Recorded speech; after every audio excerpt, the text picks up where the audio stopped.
Bonjour, je voudrais vous parler aujourd'hui de cette autocritique que nous avons vis-à-vis de nous-mêmes, qui nous empoisonne la vie et qui nous donne le sentiment de se sentir complètement inadéquat.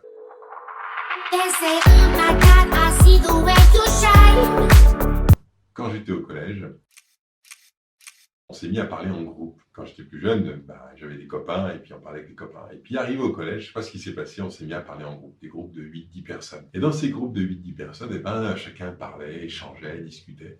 Et moi, je n'arrivais pas à parler dans ces groupes. J'arrivais pas à prendre la parole. Quand on est en train de parler d'un sujet, le temps que je réfléchis au sujet et que j'ai envie d'intervenir dans le sujet avait changé. Et donc, du coup, j'étais toujours avec ce sentiment d'inadéquation, de me dire, mais je ne sais pas faire, je suis lent, je n'avance pas, mes idées, elles ne viennent pas, je sais pas, vraiment, je ne sais pas parler aux gens, quoi.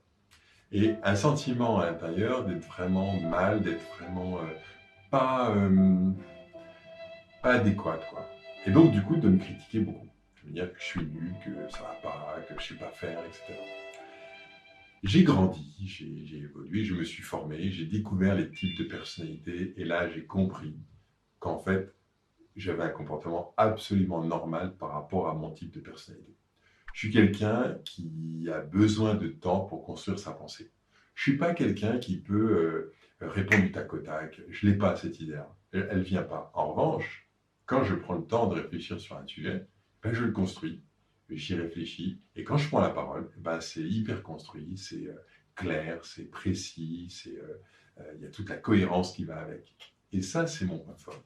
Si on me demande ce que j'en pense et qu'on me laisse le temps d'y réfléchir, j'ai une analyse, une pertinence dans ce que je vais dire.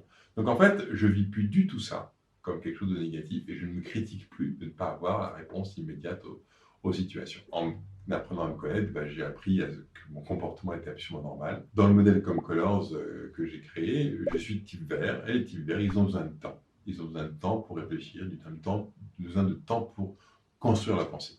Et du coup, maintenant, je me sens hyper bien. Mais à l'époque, j'aurais voulu ressembler à un type jaune.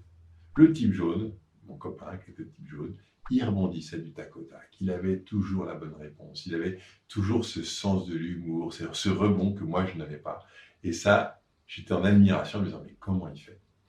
Eh bien, si vous vous rappelez de la vidéo qu'on a faite avec Mathilde, je vous mets la vidéo et le lien ici, eh bien, Mathilde est type jaune. Et donc, elle explique très très bien que quand elle défend un dossier devant un juge, puisqu'elle est avocate, eh bien, en fait, elle va être capable de rebondir à ce qui est en train de se dire, ce qui est en train de se passer, pour pouvoir justement mieux défendre son dossier. Alors même qu'elle l'a préparé parfaitement, son dossier, eh bien, elle est capable d'utiliser d'autres arguments parce que c'est ceux-là qui vont porter le plus d'impact sur ce qu'elle est en train de faire.